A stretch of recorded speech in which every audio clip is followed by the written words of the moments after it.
Welcome to my short presentation about the latest finds that I had the pleasure of making with archaeologists. So I'm presenting you three recreations which are all based on something old discoveries but recently researched under the microscope. And I start with the one on the bottom, of course.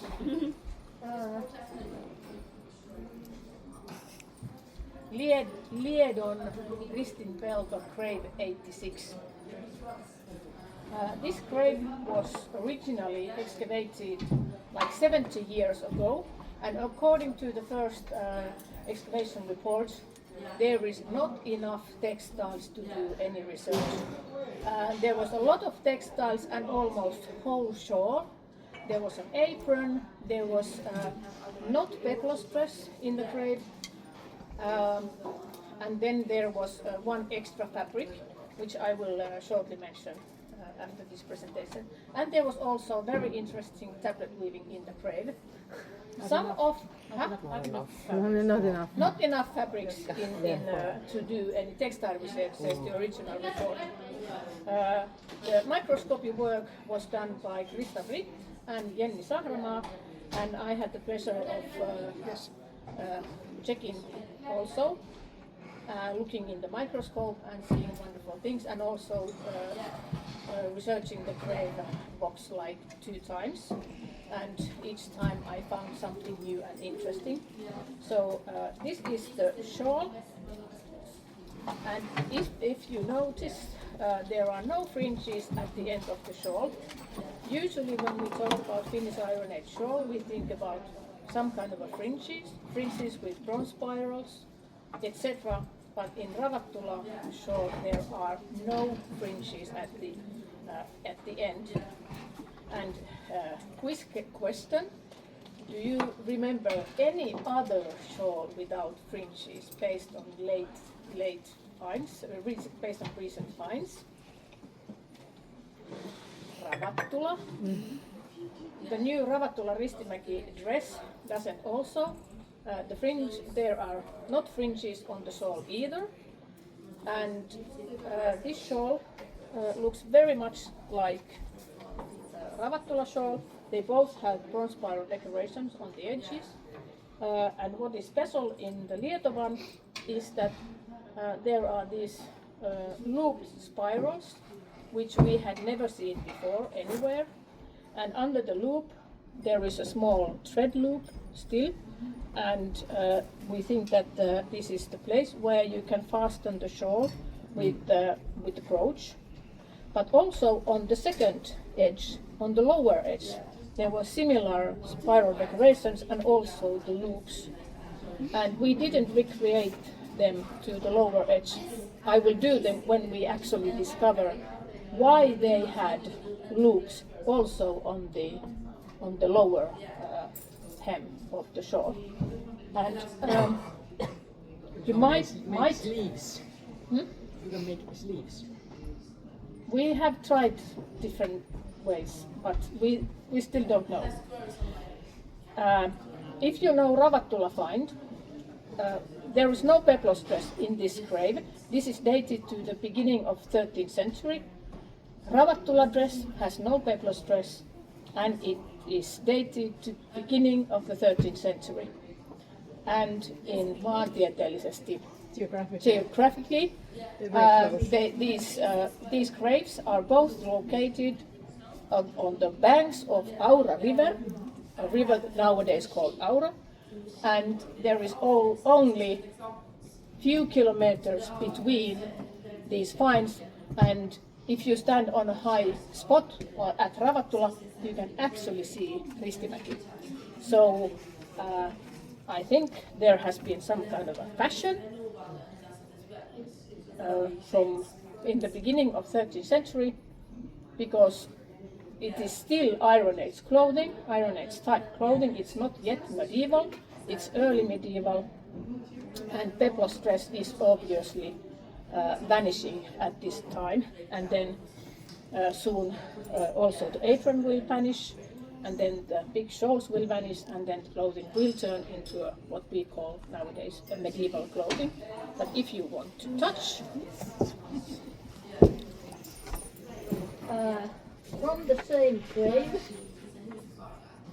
there is an apron, a blue apron, and from Ravattula finds there is an unfolded. This one is folded, obviously, because it has folds in the wrong place. It's squeezed in the basket. Unfolded apron with bronze spiral decorations around the apron, and also finger woven band belt, and just like in the Ravattula. In Ravattula find it is made with 17 thread, and this one is made with 21. So very much similar dress than the Ravattula one.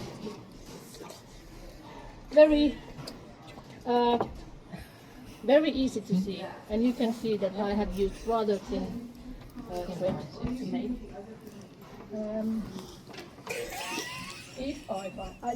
I was hoping to have more space on the table because I really wanted to spread them all on the table. From this grave, there was also, remember, there are not enough textiles. There is a tablet woven band with a very simple diagonal pattern. This is the Ristimäki or Ravattula? We are still in the Lieto Ristipelto. Then there is, when we have been speaking about tablet weaving techniques in Finland, we always said that only double weave technique belt find is from Perniö. Now we can forget that information because this belt find is from Lienon Ristipelto. So there was this rally checked belt. The original was light blue and reddish color, but I brought you this one. And then also this very interesting band is from Lieto. It is also woven in double face technique or kaksipuolinen yhteensidottu, as we say in Finland. Very easy. And what was exceptional was that it was long enough piece to see that the pattern is changing. So the weaver has started one pattern and then was like, this is boring, I will change. So the pattern actually changes during the belt, and there was a mistake. So I have also duplicated the mistake in the band. And this would have been very easy to correct, but the weaver has left the mistake there. We don't know why, but it's a very interesting detail. And there is the mistake part. Was there a long enough piece of that band to see that it alternates between? Yes. And then there was also very interesting, this is a tubular band.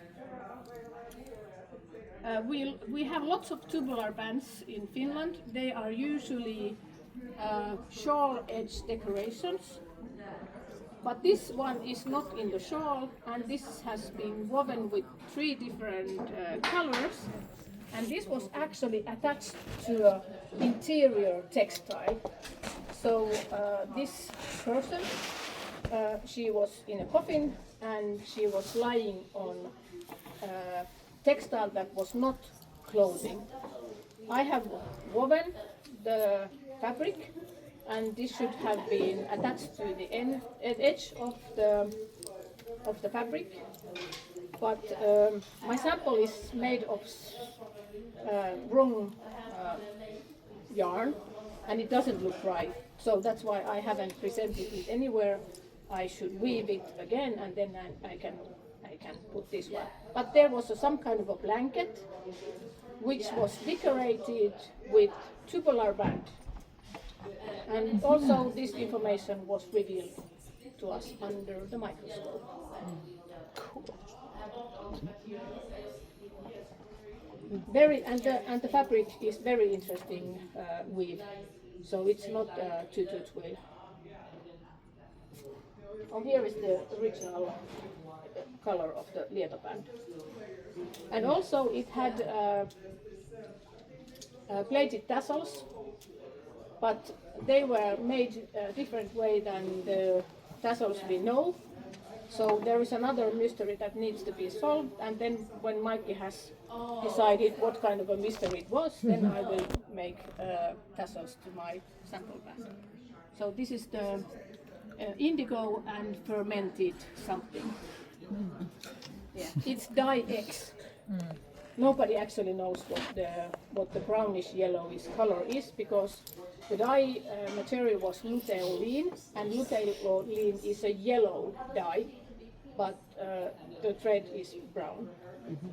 It's a big mystery in the dye world at the moment.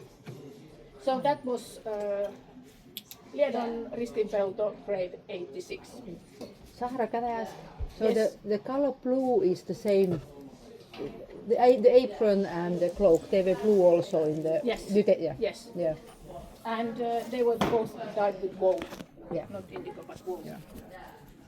And I have used wool for them both.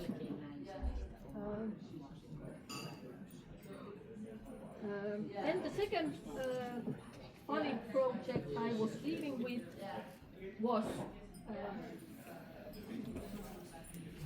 Hollola Kirkkailamäki Grade 4. Some of you might know that we have this habit that we take grave pictures during the Halloween time, or actually All Saints Day or All Hallows Eve, or Kekri as we say in Finland. We have both. I started this during the Corona years. I had nothing to do, so I was lying in our living room floor, and Riku was taking pictures like this, and I presented all the dresses I had, and next year we had better pictures, and then eventually I needed to have a coffin of my own, and it changed everything, and we could make a better great pictures. And Lahti Historical Museum people saw that I had made Hollola Kirkkailamäki recreation, but it was actually just a blue peplos and some jewelry based on Hollola finds. And they were asking, could you please make us this dress? Can we get this dress to our exhibition? And I was like, no, you can't, because Hollola Kirkkailamäki dress actually doesn't exist. And then I said that there is this grave, and we could do a research. I happen to know a good jewelry maker, and I happen to know a very nice archaeologist, and I can weave. So I made a proposal that if we create this research team, you pay, we research, and then you get the dress. And they said yes. So that's how we ended up making Hollola Kirkkailamäki dress. And we hoped that there would have been like white underdress and this color, but all the dye analysis that was made said blue, blue, blue, blue, blue, blue. Everything was blue. Yes. So there are now three versions of the dress, and this is mine. I made very thin tutu twill as an underdress. The original is made of bit thicker thread, apparently, because all the textiles were found inside the brooch. The jewelry is here. So this is why I'm always, when people find these metal detector finds, and they say, I found the brooch, then I'm the person who goes on social media yelling, please don't say you cleaned it, because all the textile, most of the textile information of Hollola dress was found inside a brooch, because the brooch was dressed through all the fabric layers. So the lady wasn't wearing the dress was put on her in the grave. So all the layers were inside the brooch, so that the needle went through them. And so we looked at the microscope, and Jenny is really good at it, and she could find several layers. And then we got the permission to take samples, and then the samples were researched by Krista, who is super good in that. And then we also sent samples to Holland, to Martin Brommel, who made the dye analysis. And it showed blue, blue, blue, blue, blue. So also the peplos dress is blue.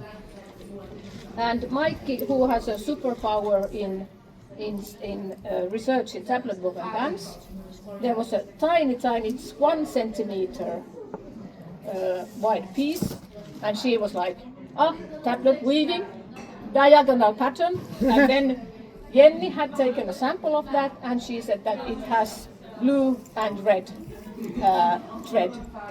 So we created this pattern based on Finnish Iron Age tablet weaving tradition and the fact that there was a diagonal lines.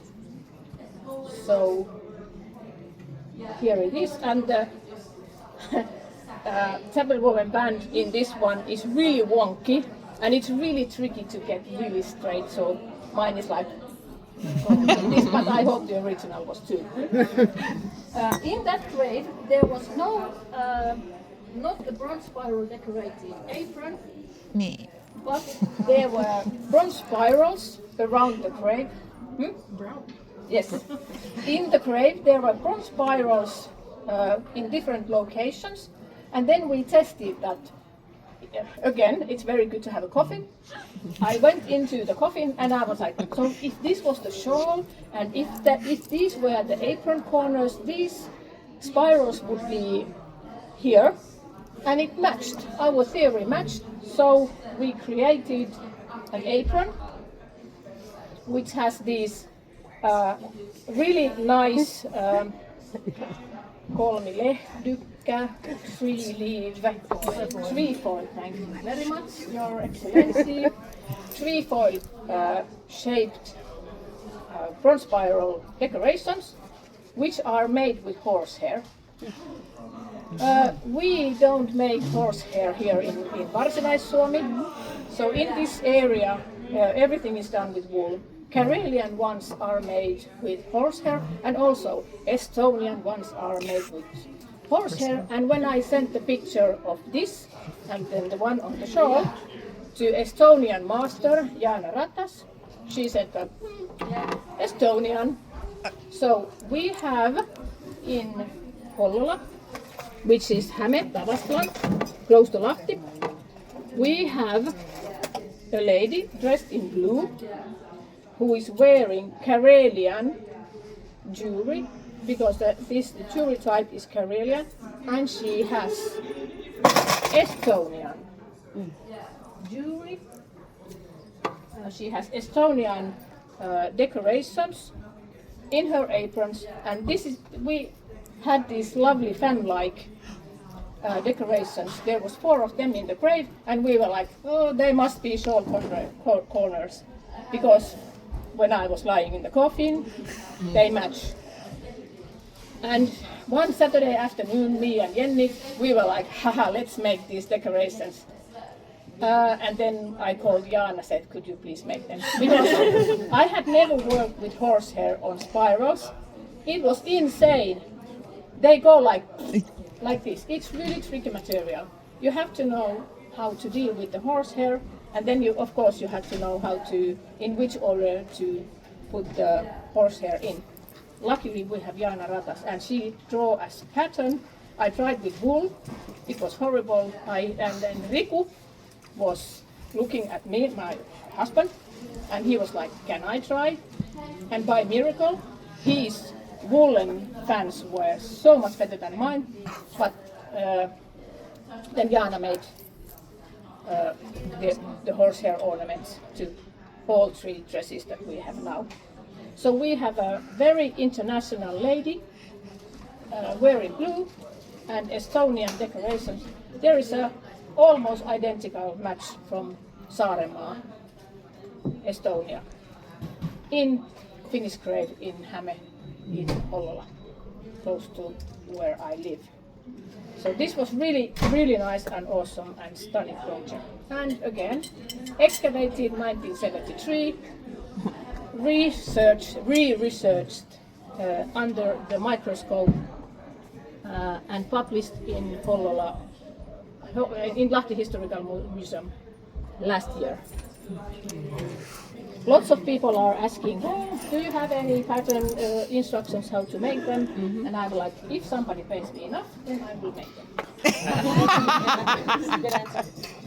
Challenges. Oh yes. Brown.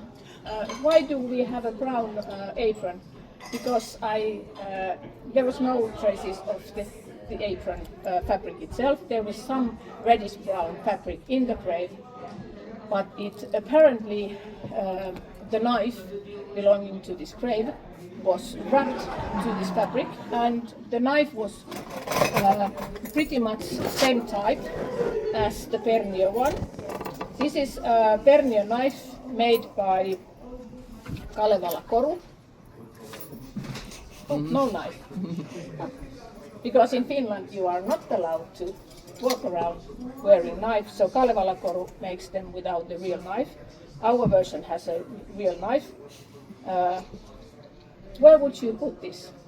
If you put it here, it draws your dress like this. So Pernier people 100 years ago, they solved the problem by dropping the knife to the belt, but it was not attached there. So we didn't attach it to dress.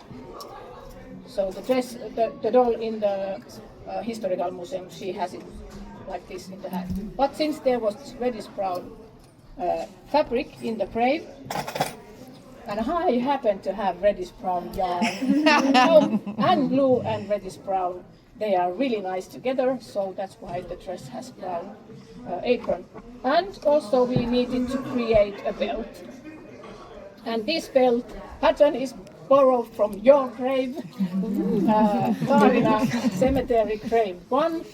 We just made it in 2 colors, and these 2 colors were decided by Mikki because I made different versions, and then I was like asking, so what do you like most, and Mikki took this one. So this is how you make archaeological decisions, based on somebody's yeah.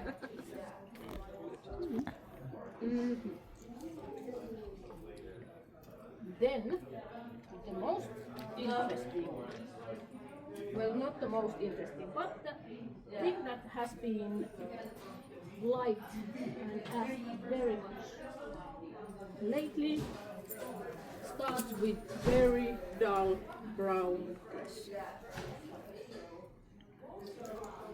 Just a simple brown dress.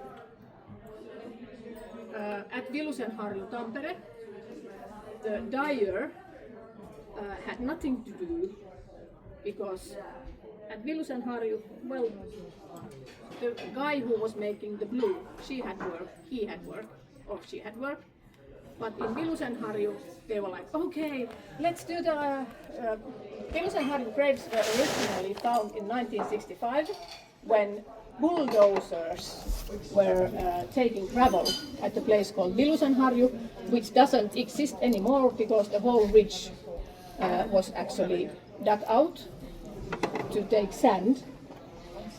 And when they were pushing the sand with bulldozers, suddenly they started finding pieces of bones, textiles, swords, whatnot. And they broke several graves. The story tells that they have been digging the graves, literally, sieve, like 2 or 3 years after the excavations. They were still sieving the sand and finding loose pieces of jewelry and all kinds of items. They had some graves, but they were not untouched anymore. So we missed information. But not Ravattula, Vapriikki Museum asked me, would you make Vilusenharju dress for us? Well, actually, they ordered 5 dresses, and then when I told them how much it would cost and how long it would take time, they only wanted 2 dresses. Everything was supposed to be handmade until I told them how much hand-woven fabrics cost. So then they said, well, we can buy some fabrics ready. But the lady is wearing brown dress, simple brown dress. So this is my old brown dress.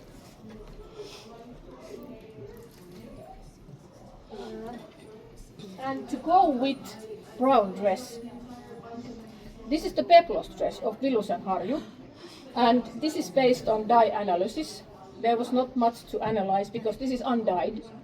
It's made of black and dark brown yarn. So this is first time in Finland when they actually find black yarn.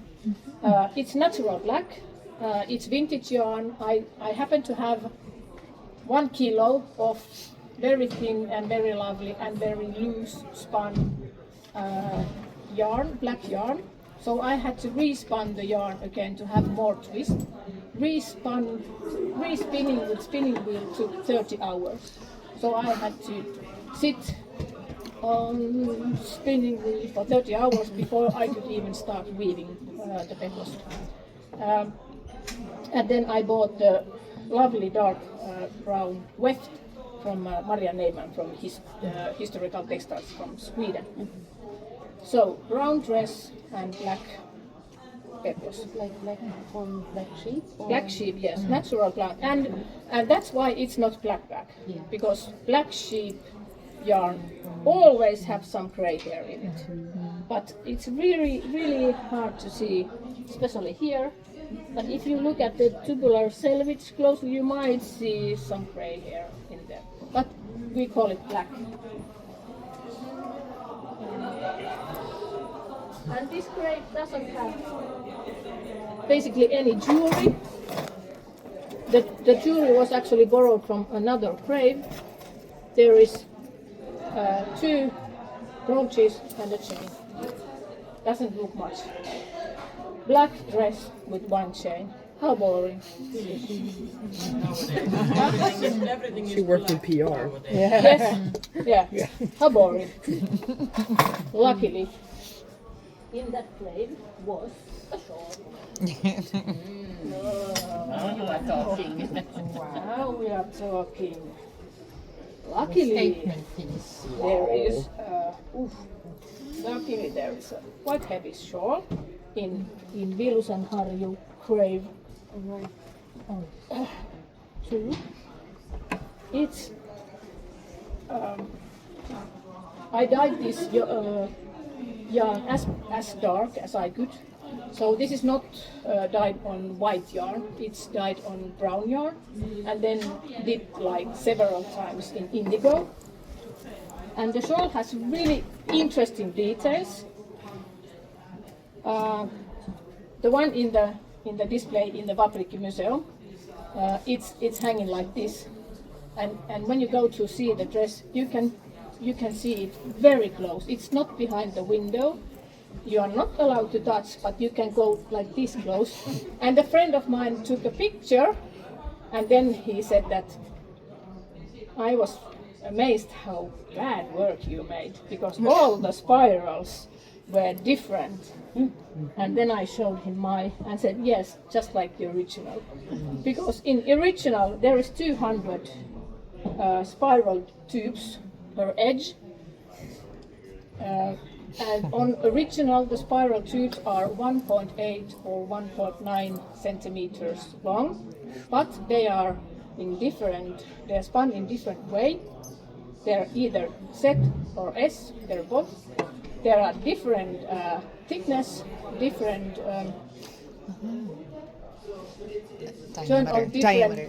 diameter, yes. And they are even different colored bronze.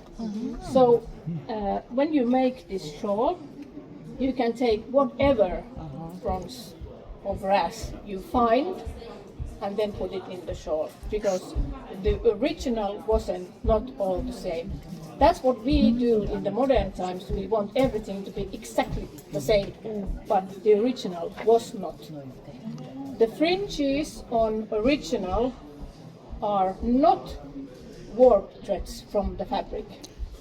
So this end is made as a separate piece. And I was lucky enough to be at the Museovirasto Board of Antiquities in their storage when the conservators were moving the original shawl from one Display. platform to another. And me and Mikey were there, and I was like, since you are now moving the shawl pieces, could you flip one of the pieces so that I can see the reverse side? And there was only a very small piece of fabric still attached to the end. This is very much broken thanks to the bulldozers and time. Original is also on display at Paprikki, so you can see that. And what I saw under microscope, that there is no hemming. This is folded, but there is no. I already had made this with hem, and I was like, damn it, I have to undo it. But how do you attach raw edge to the shawl so it doesn't fray? Under the microscope, I could see stitches going this way. So I was like, let's see other sources. What do we have? Woven into the earth. Everybody has seen the singling. I don't know what that is in Finnish, but luckily I don't know because you all are speaking in English.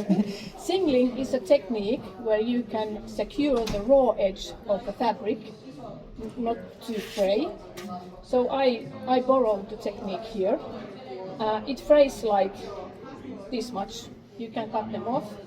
So original was not, it was folded but not hemmed. And then there is a tiny detail.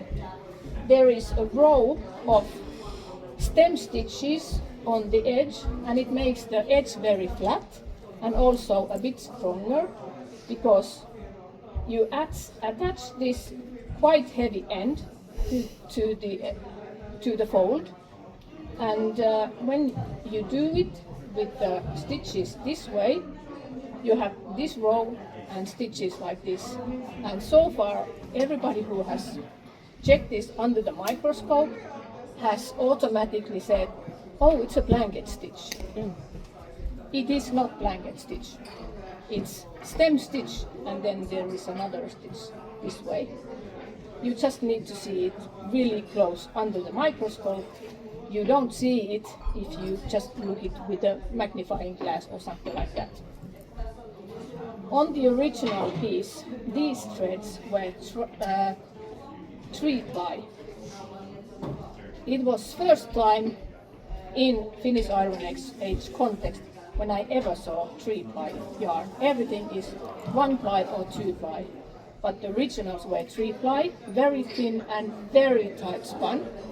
So for the museum piece, I actually ordered a very tight hand spun fringe threads from a spinner in Mikkeli, and she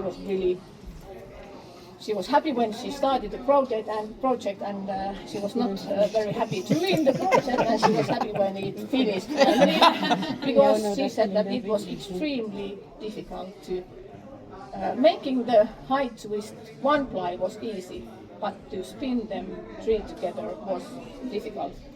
Help of husband was needed. So these are made separately, and the threads that come from this is tablet weaving, and then with these fringe threads you attach these tubes between 2 tablet woven bands. And then there is a cord.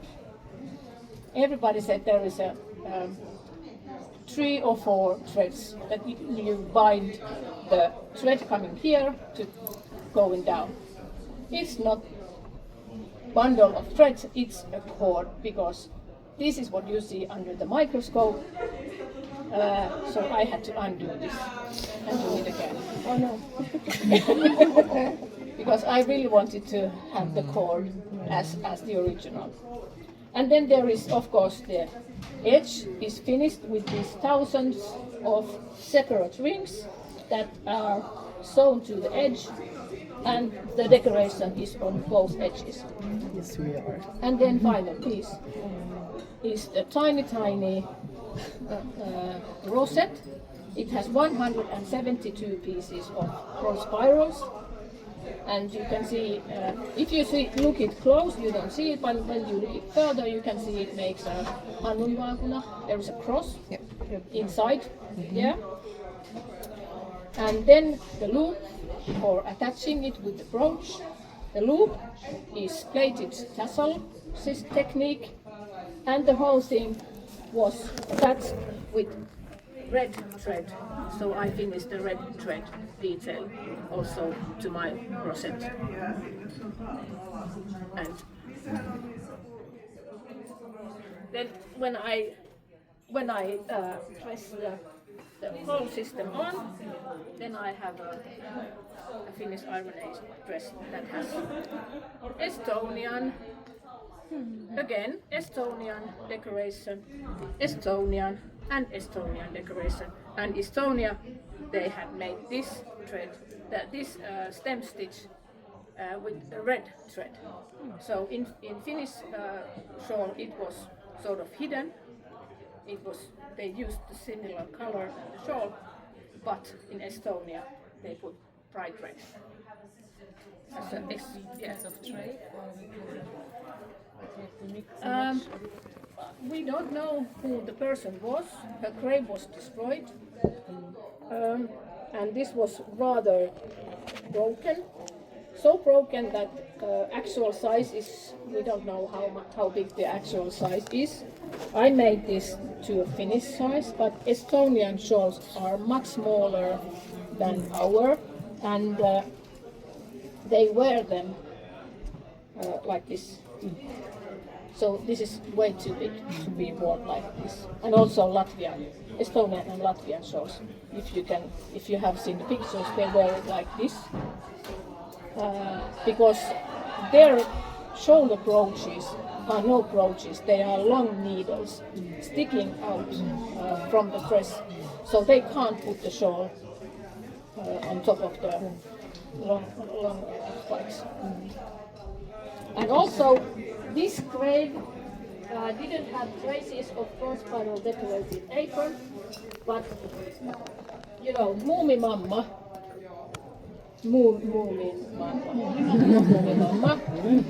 always has aprons, so does Finnish Iron Age women.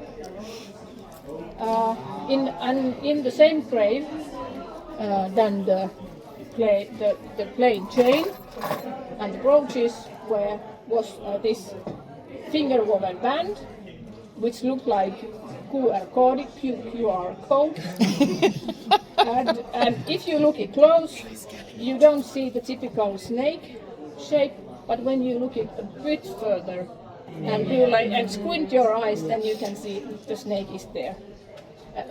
Snake is a symbol that brings happiness. So I added a blue apron to my black, rather black outfit.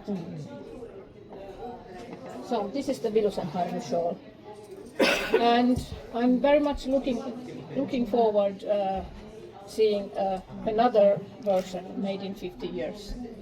I will probably be dead because the previous one was done in 1990s, and it looks a bit different than my interpretation. But I'm pretty sure that the lady who made it then, she didn't look at the microscope. I'm trying to keep this lecture, I'm trying to stick in the theme, so I'm talking about microscope to you all the time.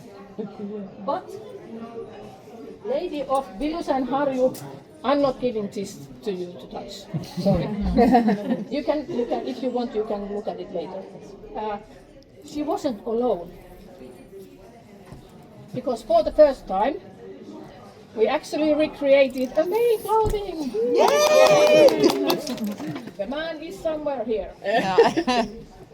From Ylöjärvi Mikkola and also in Vilusenharju, they found fabric from male graves. It's tutu twill, made in 2 different colors. Both are undyed. So there is a light warp, dark weft. And then there was also undyed again, 2-1 twill tunic or dress or kirtle. And then there was this orangey, reddish. First they said it's dark red. Then they said no, it's grey. Then they said it's orange. I was like, you need to make up your mind because I already had this fabric. So Riku got the jacket. And in Vilusenharju there was a male grave with reddish textile with samitum silk on top of it, and attached to the samitum silk and the fabric there was silver silk brocade, which is 7 millimeters wide, and then there was a silver brooch here, and in 1960s pictures the brooch is still attached to the silk and the silver, and nowadays they are all separate because every time they move the items they break a little bit. And then Riku, my husband who wears this coat, he says, I want something to close the jacket, and from Vilusenharju grave 44 there are pieces of jingle bells. And already Leena Tomaterä, who was writing about these textile finds in 1973, she interpreted these as buttons, just like in Masku find. I also have the Masku coat here, if you want to look later. So I put whatever Nana had, she had 4 buttons ready, so I attached them to Riku's coat. And I was happy to this interpretation. I borrowed the buttons from there. I was like, it has to be closed somehow, and it can't be closed with just 1 silver brooch. And then I went to Pukkisaari, and we had a Finnish Iron Age fashion show. And then there comes a guy from Estonia, and he's wearing a male outfit from Kukruse finds, and the jacket is attached with 3 brooches. And now that I look at the sources, I see the jackets closed with only brooches here and there and everywhere. So I'm actually going to remove these and change. And then the hard part is to break the silk. It's really like, okay, but I have done it in fashion shows. So I actually stab the silk. And there is no hole. It always closes itself. So finally we have now a male outfit. And in museum piece, yeah, I had started weaving this brocade band with red, with madder dyed silk, and I was happily weaving. And then I was casually talking to Ulla Nordfors, the archaeologist of this project, and she says, "Oh, by the way, the silk is undyed." I was like, how about if I start all over again? So I had this band, so I had to use it somewhere. So I put it on Riku's coat. That's what you do. Any question? Oh, one more. I have a bonus for I you. have a question about how much of that, like the silk picture on the silk, how much of that is known from the grave? No. Okay. No. It can't. It's so broken that no pattern is. We don't know about pattern, but we do know about the silks for Vikings, because there is lots of Viking men here, lots of Vikings wearing pieces of silk. We know from that material that, and samitum is a special kind of silk. It is usually woven with 4 different colors, so that the pattern is on top and then the bottom is more basic color, and this a different color of silk thread was actually found on Villusenharju find. We know that often there was some kind of a beast or animal like this. You take a picture and then in some kind of a round decoration. So I got this one. So I used that one. I didn't start looking for another silk because I had this. And now all the Pirkkala boys, the Pirkkala village is located 20 kilometers or 15 kilometers from the exhibition.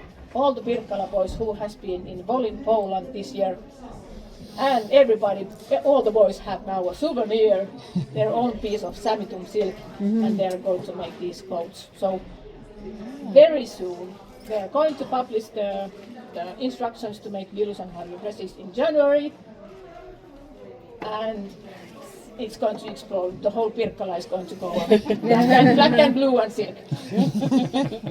Another thing that is coming to publication, hopefully soon, is Eura Luistari, Grey 56 tablet woven bands, which at the moment they have this meander pattern, because in 1980s when they researched or created the Eura Luistari dress, they had no skills to research the actual pattern, but luckily we have Maike Karisto, who is the godsend present to tablet weaving world, and she have solved the mysteries of Eura bands.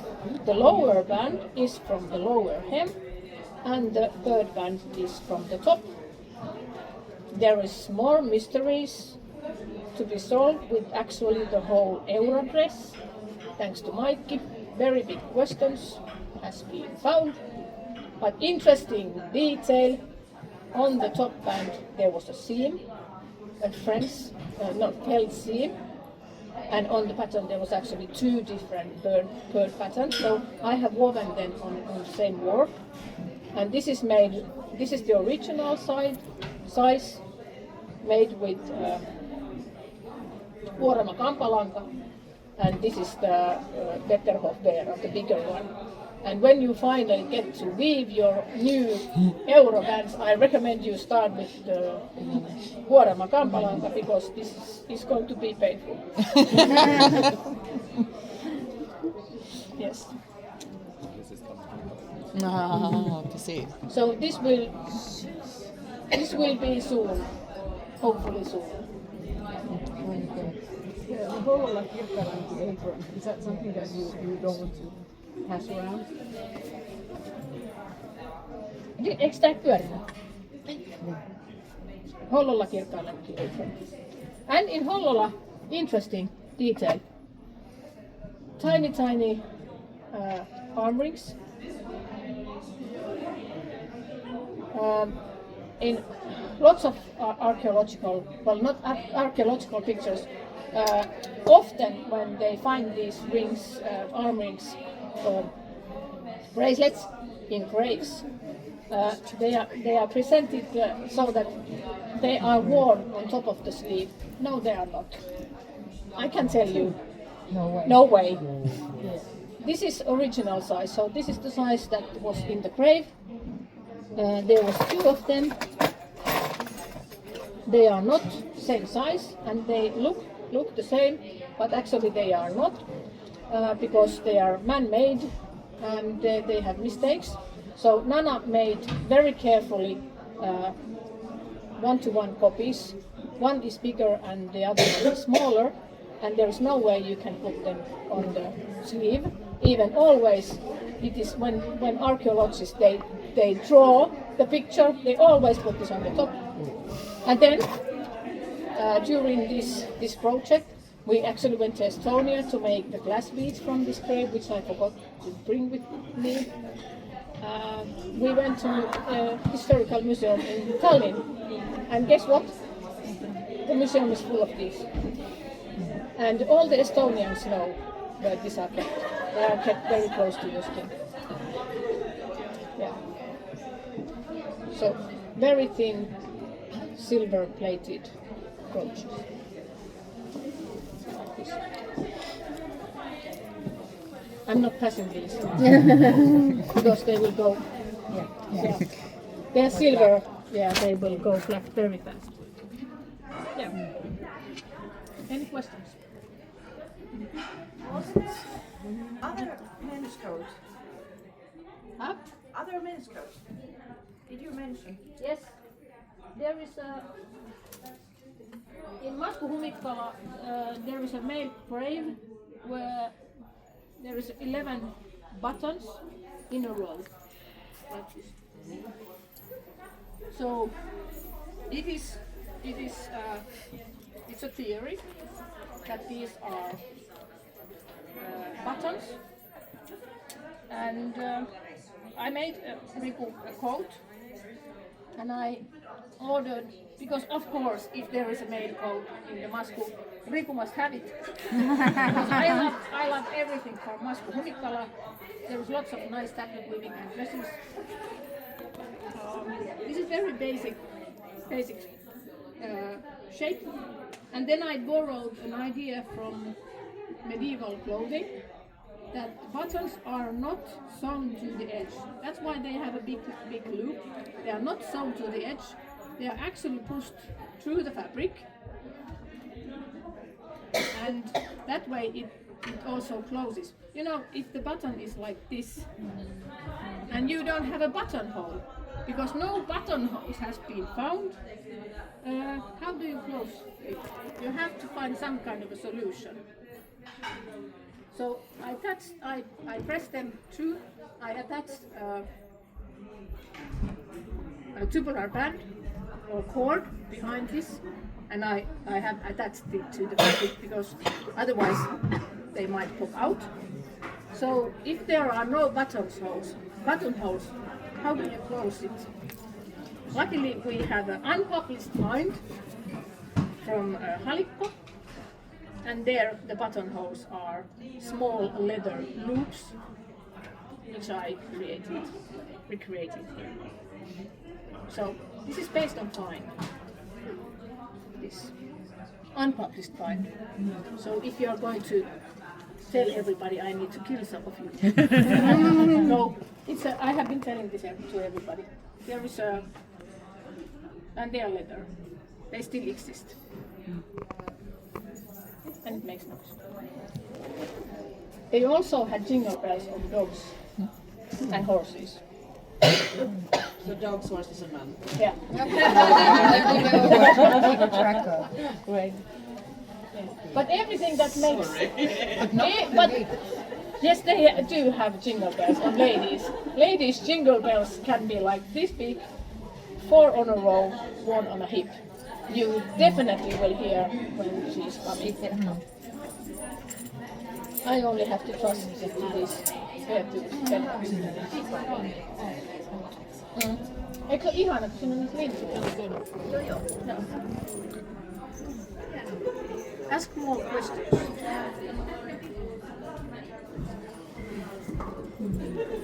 I wasn't here from the beginning, but can you repeat about the colors?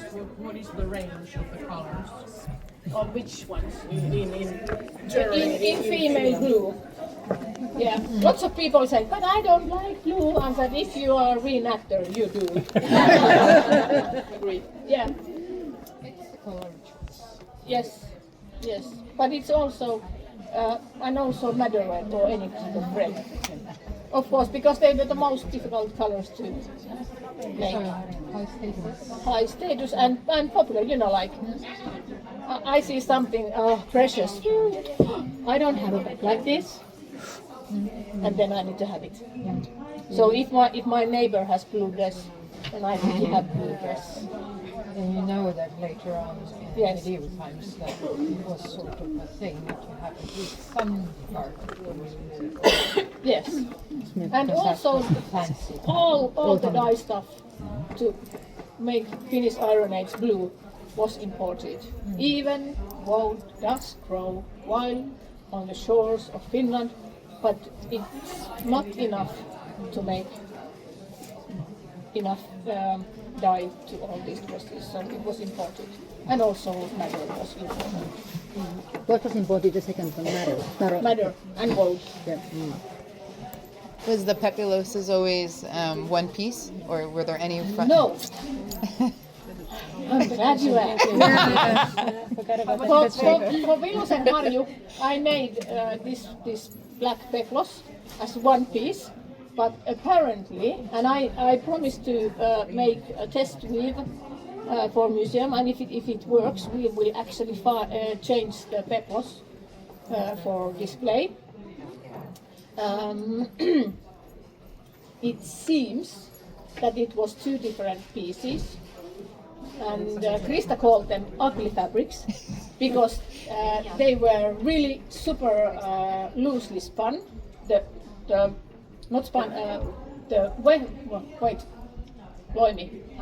warp was super loose, and the weft was made by not very talented spinner.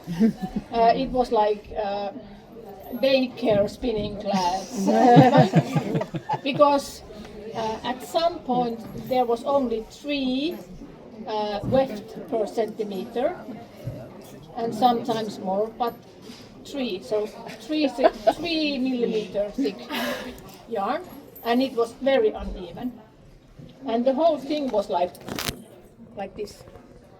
And already Lena Tomatera said that maybe she didn't get real clothing it was not her real clothing, maybe that they just put something to cover her and then the brooches, but we don't know. But yes, it was official definition is ugly fabric. Yeah. And undyed, so maybe I have to do that also. Maybe I could, like, it would be fun to have a spinning workshop in public, like spin yarn and then put everything on the fabric. Yeah. Spin ugly yarn. Yeah. Yeah. And I have heard that if you are very good in spinning, it's really hard to make ugly yarn. So You that's need why. Cassie's beginners to help you do that. Yeah, so it sounds like maybe it was a blanket made from the early spinning. Yes, yes. Like whatever you have, just put it in a blanket. Just like the Ristimäki blanket was made of very loose and very blah blah, and not very fancy, but still interior fabric, not the clothing. Thank you for listening. And yes.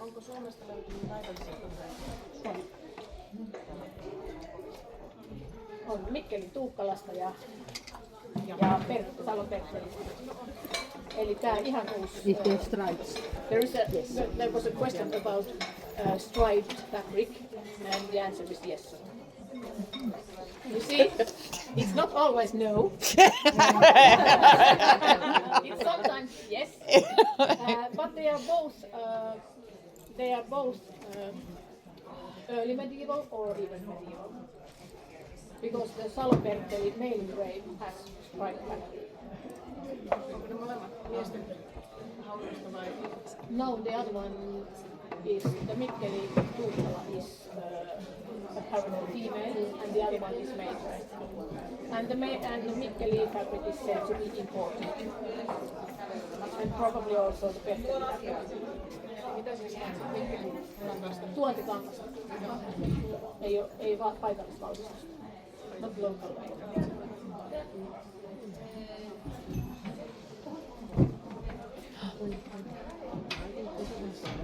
Yeah, this is how I spend my days.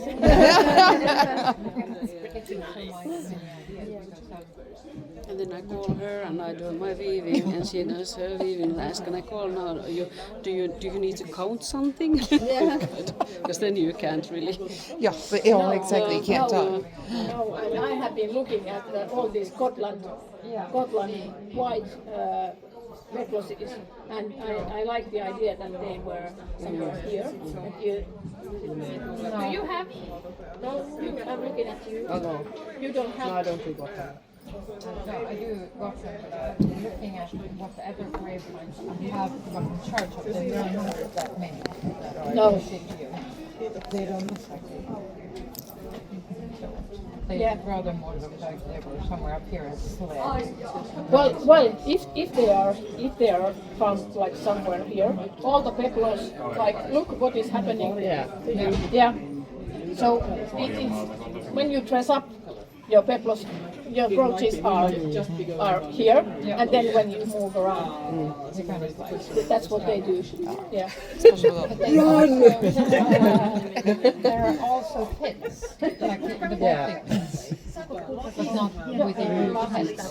There's also Yeah, it was some of there. them Yeah, this was like back to apparently me. there's been spring balls, which are new Finnish festival. If you are interested, if you have time, and if you are interested to see details, Thank you. Oh, kiitos! it was a pleasure to be here.